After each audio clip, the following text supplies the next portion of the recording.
big change coming out of the most recent title update in Madden 25 is a difference in the zone logic, particularly the outside thirds now no longer dropping too shallow on the sideline for no reason. Formerly, we used to be able to run a streak post combo with nothing on the other side of the field that attacked vertically, and the DB would sink to the low point of his zone, allowing a free one-play touchdown. No longer is that the case, as you see with L'Jarius Sneed right here in the outside third, able to recover and see routes coming from the other side of the field when he's not in conflict.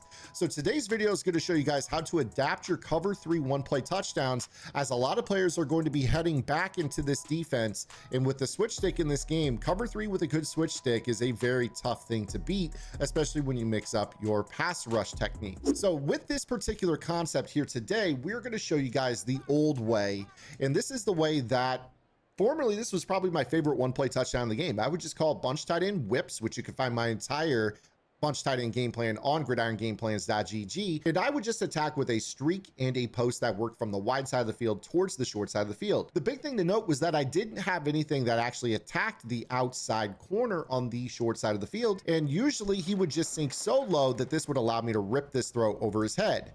But now this is no longer the case. Even if I had thrown that ball accurately, not due to the pass rush, we would have been in a spot where that DB probably actually intercepts this ball. The key now is that the logic that EA has put in is that these guys no longer sit at the low point of their zone. They're constantly scanning for something getting over the top of their head when they're not in conflict. So you see right here, this used to be the point where he would stop and no longer move.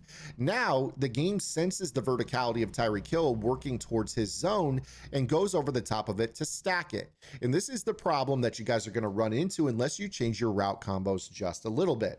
So what I'm going to do here is I'm going to illustrate what you guys can do, a couple of different ways you can still bomb cover 3.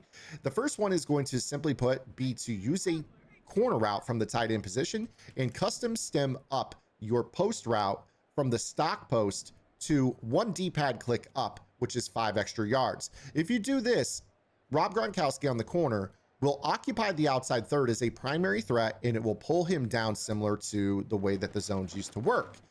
This one making obviously a lot more sense. Now we're going to be able to throw this bomb over the top and make one guy miss. Potentially a broken tackle there. We're in for a touchdown. Nonetheless, it is a big gain. So this is a great way that you guys can work out of a compressed set. Now, it doesn't have to be bunch tight end. In fact, you guys could very easily go with motion to create kind of a tight doubles look and put DK Metcalf on a comeback route. This is great because if you wanted to utilize that whip route to Gronkowski, this will give you the ability to do so, especially if they have like a hard flat or something that jumps straight out to the sideline. You could throw that as a check down option. But what you're going to see right here with this example is we're still going to use the comeback route, but I'm going to go ahead and put the wide receiver on the post. Now, before I snap the ball, I just want to remind you guys that you guys are subscribed to the Zan Madden YouTube channel. Hit that notification bell and drop a comment below. It helps push this video out in the YouTube algorithm, helps my channel out, putting out a lot of free content for you guys. I hope it's helpful. If it is, make sure you guys are hitting that like button, and make sure that you guys check out gridirongameplans.gg. I've already mentioned that this game plan, my bunch tight end game plan, is on Gridiron. You can get the totality of that offense for just $9.95. That unlocks everything on the website, not just my bunch offense, but also the match game plan that I just put out on the defensive side of the ball. I know a lot of you guys are searching for defense after this title update kind of changed the way dollar worked. So we got a lot of content, and there's even more in our 3-3 game plan, our 3-4 odd game plan, and we also have over 80 videos in our vault from the start of the year that focus on the meta, or the most effective tactics available, what the pros use, why it works, how it works, what you should expect with it, and most importantly, how to beat it when you face it online, so that you guys are in the best place possible to win more games. And that's why we're all here after all. Now, I actually mentioned that comeback routes are a great pull down route for outside thirds.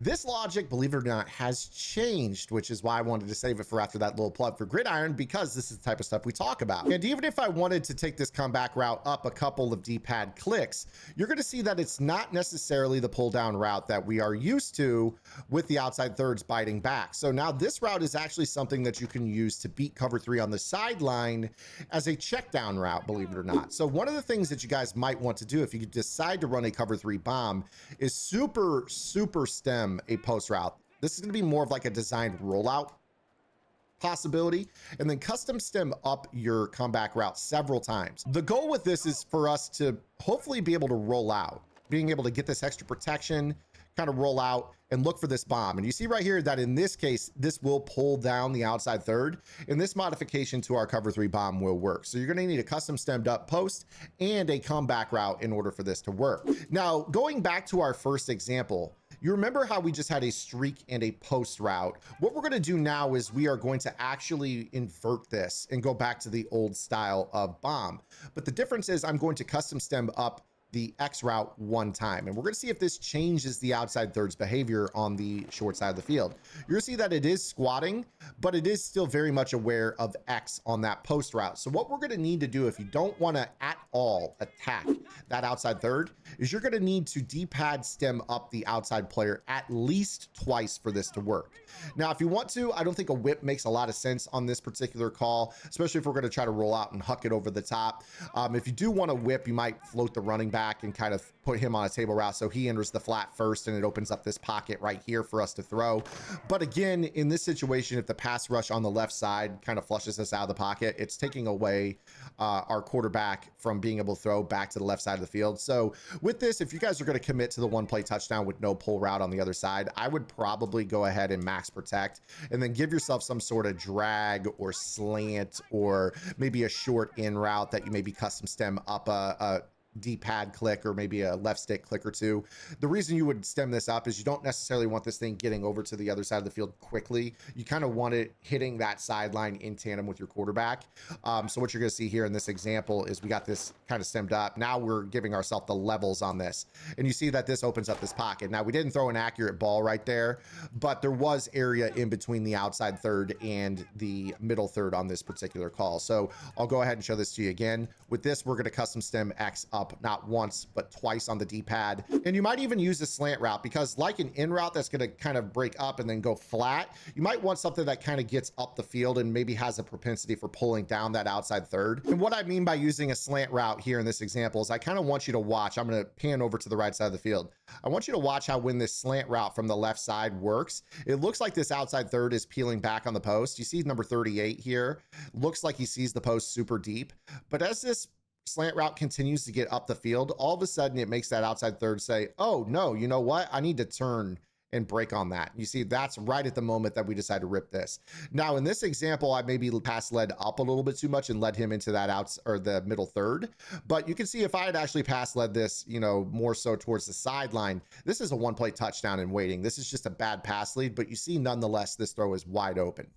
So these are the modifications I would like to instruct you guys to utilize when beating cover 3. It's going to take deeper stem post. It's going to take a corner route from a tight end or a custom stemmed up comeback route to pull down an outside third. You can even use a slant and just super weight on it. Once that slant gets real close to the sideline, that's when you'll see that third bite back down. Lots of different ways to pull down outside thirds post patch, but beating cover 3 for one play touchdowns is considerably different than it was a week ago. I hope you guys enjoyed today's video. I'll see you guys tomorrow. Until then, this is Zan, get in the lab and good luck.